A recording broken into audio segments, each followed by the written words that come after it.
Buenas tardes. Este es un mensaje para los alumnos del CEU San Pablo.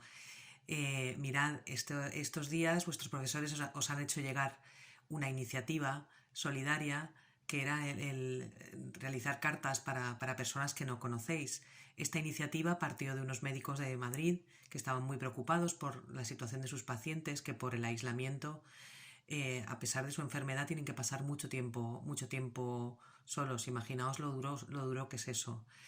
Entonces, yo he recibido vuestras cartas, yo soy pediatra y no estoy trabajando directamente con pacientes con coronavirus, pero yo les he hecho llegar vuestras cartas a mis compañeros de Madrid y también a pacientes de mi hospital.